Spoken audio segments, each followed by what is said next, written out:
नमस्कार, माझं नाव जयश्री राहुल गोमासे, राहणार आमगाव देवडी, तहसील हिंगणा, जिल्हा नागपूर। माझ्या पतीने आत्महत्या केली त्या 12/3/2024 त्यांनी आत्महत्या केली।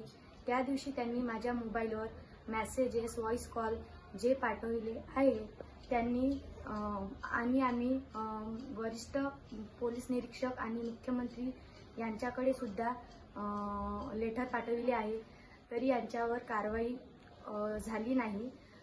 पोलिसांनी अजूनपर्यंत याच्यावर काही कारवाई केली नाही। आणि त्यांनी लिहिलेले मेसेज होते की गावातले काही लोक त्यांनी मानसिक त्रास दिला।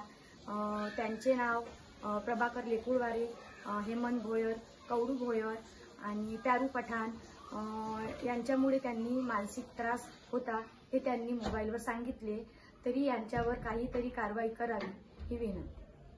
कोणतं पोलीस स्टेशन येतात आपल्याला? Hingna police station. पोलीस स्टेशनला गेले होते आपण? हो, गेले होते। पोलिसांनी काही लिहिलं, तुम्हाला काही दिलं का? नाही, त्यांनी सांगितलं की याच्यावर काही कारवाई होऊ शकत नाही। कोणी सांगितलं असं? पोलिसांनी। म्हणजे याच्यावर कोणत्याही प्रकारची कारवाई होऊ शकत नाही असं पोलिसांनी सांगितलं?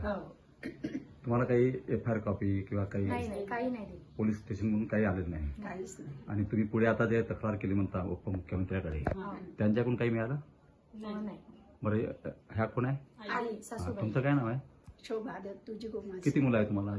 मला 3-4 मुली, एक मुलगा। हा कितव्या नंबरचा मुलगा होता? 4था नंबर। तर काय वाटतं तुम्हाला याने हे जे पाऊल उचललं, आता आत्महत्या पाऊल उचललं तर मला कसं वाटणार सर? म्हणजे कोणाच्या रागानं उचललं? घरगुती रागा?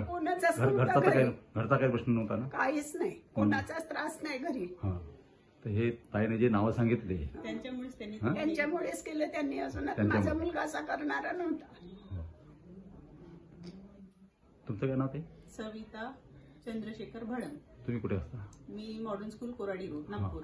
तर हा तुमच्या किती नंबरचा भाऊ आहे? माझ्या पाठचा म्हणजे 4थ्या नंबरचा भाऊ आहे, माझ्याच नंतरचा भाऊ आहे। तर कसं काय तुम्ही नेहमी येत असाल या ठिकाणी? हो। तर काय प्रकार झाला असेल? काही नाही, तो टेन्शन मध्येच असायचा ना। तर म्हणजे काही आर्थिक व्यवहारानं झालं की काय झालं? कशामुळे झालं ते माहित नाही, पण त्याला मानसिक त्रास खूप दिला। ताईने सांगितलं आता ते मोबाईलमध्ये काही लोकांची नावं पाठवले, व्हिडिओ पाठवले, म्हणजे कशामुळे आत्महत्या करतो हेच त्यांनी सांगितलं ना मोबाईलच्या माध्यमातून? त्रास आहे म्हणून सांगितलं एवढं नाही, मोबाईलमध्ये लोकांनी त्यांना मानसिक त्रास दिला होता। हो, मानसिक त्रास दिला मोबाईलमध्ये सांगितलं ना? हे सर्व दिलं का आपण पोलीस स्टेशनला? हो, सगळंच दिलंय। सर्व रेकॉर्डिंग दिलं? रेकॉर्डिंग वगैरे सगळं दिलं। त्यावर काय पोलीस काय म्हणाले? आणखी त्याच्यावर काही कारवाई होऊ शकत नाही असं पोलिसांनी सांगितलं। तुमची अपेक्षा काय आता या बाबतीत? ज्या लोकांची नावं टाकले त्यांच्यावर कारवाई झाली पाहिजे आणि यांना न्याय मिळाला पाहिजे। आम्हाला न्याय मिळाला। जर असं काही पोलिसांनी केलं नाही तर पुढचं पाऊल काय राहील आपल्याला? पुढे तुम्ही वरिष्ठांना तक्रार दिल्या ना?